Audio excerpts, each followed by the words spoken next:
نحمده ونصلي ونسلم على رسوله الكريم أما بعد فأعوذ بالله من الشيطان الرجيم بسم الله الرحمن الرحيم قال الله تعالى خصوصا في شان حبيبه صلى الله تعالى عليه وسلم مخبرا وآمرا إن الله وملائكته يصلون على النبي يا أيها الذين آمنوا صلوا عليه وسلموا تسليما اللهم صل على سيدنا ومولانا محمد وعلى آل سيدنا مولانا محمد وبارك وسلم صلاة وسلاما عليك سيدي يا رسول الله سيدي يا رسول الله وعلى الصلاة آلك والسلام عليك يا رسول الله وعلى آلك وأصحابك سيدي یا سب سے پہلے تو میں حضرت قبلہ مفتی صاحب قادری داؤں عالیہ اور جناب قاری زاہد اقبال صاحب سعیدی داؤں عالیہ اور باقی اساتذہ سب کو خراج تحسین بھی پیش کرتا ہوں اور ان کو ہدیہ تبریک بھی کہ سب کی محنت سے یہ آج بہترین دن ہمارے لیے آیا۔ قاری صاحب قبلہ داؤں عالیہ استاد الحفاظ ہیں اور یہاں درس نظامی کی کلاس ان کی مرہون میں کہ جیسے جیسے طلباء پڑھے پھر وہ درس نظامی میں آئے اور ظاہر ہے بنیاد انہوں نے فراہم کی، پھر مفتی شفیق احمد صاحب قادری علی آپ نے پڑھایا، پھر معاون اور اساتذہ آہستہ آہستہ بڑھتے گئے اور یہ سلسلہ بہتر پوزیشن میں آیا۔ اور یہ بھی یاد رکھیں کوئی کام بھی ہم اسے یہ نہیں کہہ سکتے کہ یہ بہت ہم نے پایہ تکمیل تک پہنچا دیا، یقیناً اس میں ہمیشہ بہتری کی گنجائش رہتی ہے۔ اساتذہ کے لیے ہمیشہ محنت سے پڑھانا اور محنت کا پڑھانا یہ ہے آپ ایک دن محنت کریں، رات 11 بجے تک پڑھائیں، آگے 5 دن چھٹی کر لیں، تب تک طالب کو 11 گھنٹے پڑھایا بھی بھول جاتا ہے۔ اس لیے یاد رکھیں یہ بڑے بڑے علماء اور میں نے بزرگوں سے سنا کہ اصل میں استقامت جو ہے یہ کرامت پر بھی فوقیت رکھتی ہے۔ اس لیے اساتذہ کی خدمت میں بھی گزارش ہے کہ استقامت سے پڑھائیں اور وہ جو 4 یا 5 گھنٹے یا 5.5 گھنٹے ہیں اس کو مکمل رکھیں۔ آپ ایک دن 8 گھنٹے پڑھا لیں اور آپ کہیں میں نے بہت پڑھا دیا، آگے اسی طرح قاری زاہد اقبال صاحب تو ماشاءاللہ بہت محنتی استاد ہیں، ہمارے کئی اساتذہ 5 دن نہیں آئے، 6 دن آ کر طالب علم کی پھینٹی لگا دی، کیوں؟ منزل یاد نہیں۔ میں نے کہا حضرت آپ 5 دن تشریف نہیں لائے تو منزل وہ بچہ کیسے یاد کرتا؟ کلاس میں استاد موجود نہیں، 5 چھٹیاں کی ہیں، 6 دن آیا اور جناب طالب علم کو جوتے لگاتے، بھئی کیوں جی سبق نہیں سنایا؟ اللہ کے بندے آپ جو نہیں تھے سبق کیسے یاد کرتا؟ یاد رکھیے طالب علم کا یاد کرنا منزل ہو، اسباق ہوں، تبھی ہوتا ہے جب اساتذہ بھی موجود ہوتے ہیں۔ اللہ ماشاءاللہ چند طلباء ہوتے ہیں جو جب تعلیم ختم ہو جائے تو ٹائم کے بعد بھی مطالعہ رکھتے ہیں، پڑھتے ہیں، ورنہ 90 سے 95% طالب علم وہ ہوتا ہے جب تک اساتذہ کلاس میں ہوں گے وہ پڑھے گا، جب وہ چلے جائیں گے یہ بھی چلا جائے گا۔ یہ استاد ذمہ لگا جاتا ہے آپ اس کو یاد کرتے رہیں، کوئی یاد نہیں کرتا، یہ دنیا کا اصول ہی نہیں ہے۔ اس لیے یاد رکھیے کہ سب سے زیادہ ضروری یہ ہے کہ اساتذہ اپنی محنت کو جو وقت مقرر ہے اس میں ہمیشہ اپنے آپ کو موجود رکھیں تاکہ طلباء، اور پھر اگر درس نظام مطالعہ کا ٹائم ہے اس میں بھی اگر اساتذہ موجود نہ ہوں اور وہ سمجھے مطالعہ ہوگا، ایسے نہیں ہوگا۔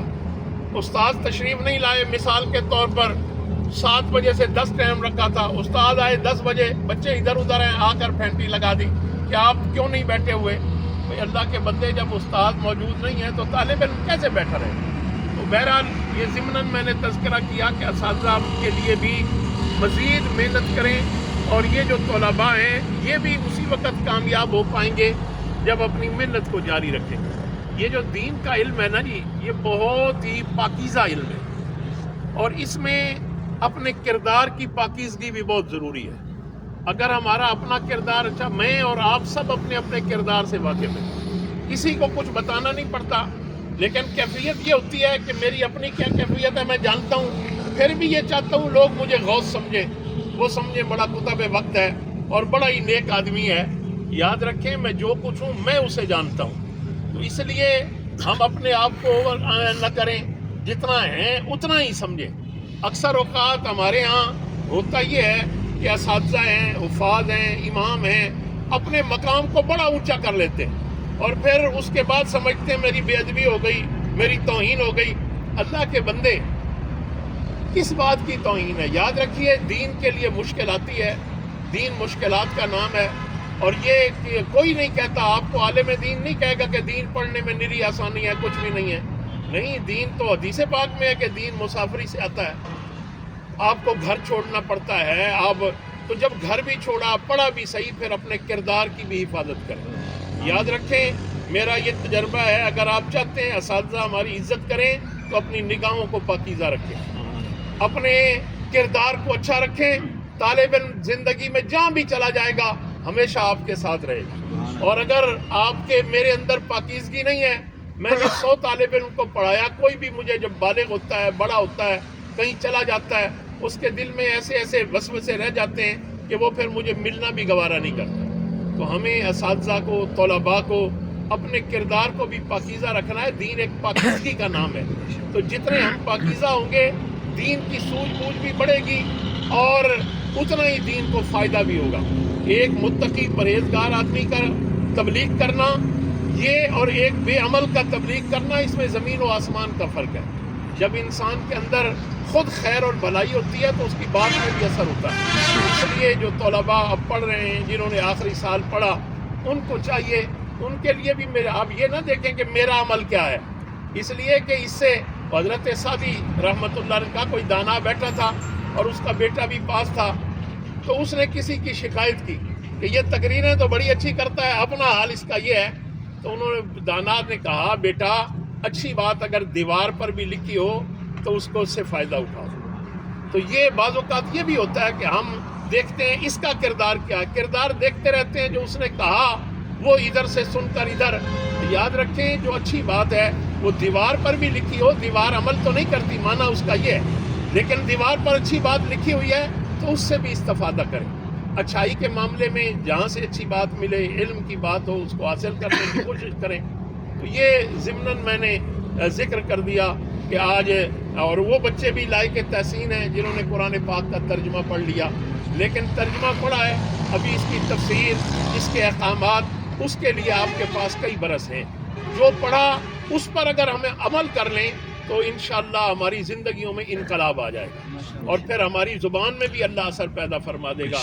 سب سے بڑی چیز نگاہوں کی پاکیزگی، اپنے عقیدے کی پاکیزگی، اللہ کے محبوب سے محبت اور کردار کی پاکیزگی انسان کو بلندی دیتی ہے. میں نے بڑے اساتذہ دیکھے، والد گرامی رحمۃ اللہ علیہ کے بارے میں عرض کروں کہ ہمارے اپنا ماسٹر محمد اکرم صاحب تھے، مفتی صاحب قبلہ بھی ان کے شاگرد ہیں، میرے سارے بہن بھائی بھی ان کے پاس پڑھے، بچے بھی میرے پڑھے. وہ اکثر والد صاحب سے کہتے تھے بھائی صاحب جو عزت اور احترام میں آپ کے پڑھے ہوئے طلباء شاگردوں میں دیکھتا ہوں مجھے کہیں ملنے میں نہیں آتا. والد صاحب جب چلے گئے تو وہ شاگرد جو 150 روپے چندہ دیتے تھے آج لاکھ روپے دیتے ہیں. یعنی ان کے جانے کے بعد ان میں یہ احساس پیدا ہوا کہ اس مدرسوں کو ہم نے بچانا ہے. وہ کہتے ہیں حاجی صاحب نے تو ہم سے کبھی کہا ہی نہیں تھا، لیکن پھر انہوں نے سمجھا اور آج تک وہ ساتھ چل رہے ہیں، اور ان کے اخلاص میں یہ برکت.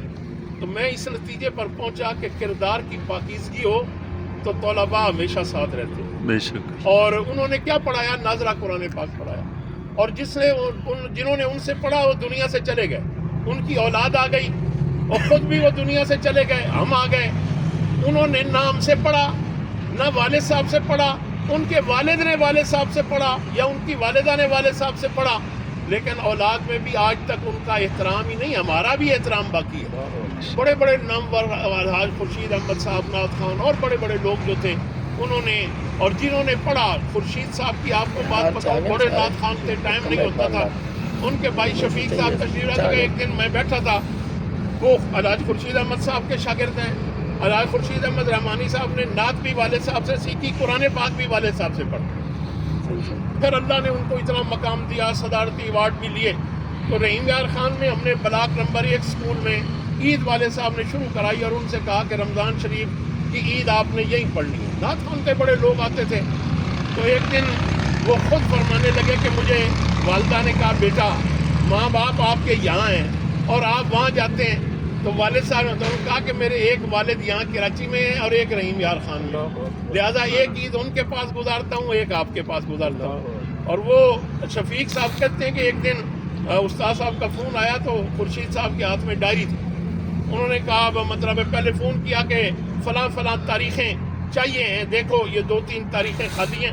تو کہتے انہوں نے ڈائری نکالی، ہر تاریخ میں 4-4 5-5 پروگرام تھے، سب پر لکیریں لگا دیں اور استاد صاحب سے کہا جی ہاں خالی آپ حکم فرمائیں کیا کرنا ہے. تو کہتے جب وہ ٹیلیفون بند ہوا تو میں نے کہا یہ تو اتنی تاریخیں ان کا، یہ سارے میرے تعلق دار ہیں، ان کو نہ کر سکتا ہوں، استاد صاحب کو نہیں کروں گا. بعد میں جب والد صاحب کا دنیا سے جانا ہوا تو والد صاحب کے عرض پر آتے رہے، جب تک وہ زندہ رہے میں نے بڑی کوشش کی، لیکن انہوں نے کبھی کراچی سے آنے کا کرایہ بھی نہیں کیا. کہتے استاد صاحب آپ سے بھی لوں گا. تو وہ مجھے بھی استاد صاحب کہتے رہے یاد رکھیے اگر ہم اپنے کردار کو پاکیزہ رکھیں گے تو شاگرد ہمیشہ آپ کے جانثار رہیں گے. لہٰذا اپنے کردار کو ہر صورت پاکیزہ رکھیں، اپنے آپ کو ہم سنبھالیں، یہی وقت ہے ہمارے سنبھلنے کا. آج ہم سنبھل جائیں گے تو زندگی بھر برائیوں سے نفرت ہی رہے گی. آج اگر ہم نہیں سنبھلیں گے تو یہ برائیاں پلٹ پلٹ کر دل میں آ جاتی ہیں، بڑی مشکل ہو جاتی ہے انسان کو اپنے آپ کو بچانا. تو اپنے آپ کو ہم بچائیں. تو یہ میں نے ضمناً پتہ نہیں آپ کو اچھا لگا نہیں لگا، لیکن میں نے مناسب سمجھا کہ میں آپ تک اپنا پیغام پہنچاؤں، اور موقع ہے تو یہ بات میں کہہ دوں. تو آپ کوشش کریں کہ اگر اس سے کچھ اچھا نکل سکے تو اس پر عمل کی ہم کوشش کریں، اور دعا کریں اللہ مجھے بھی پاکیزہ زندگی دے اور مجھے اور آپ کو مسلمان مرنا نصیب فرمائے.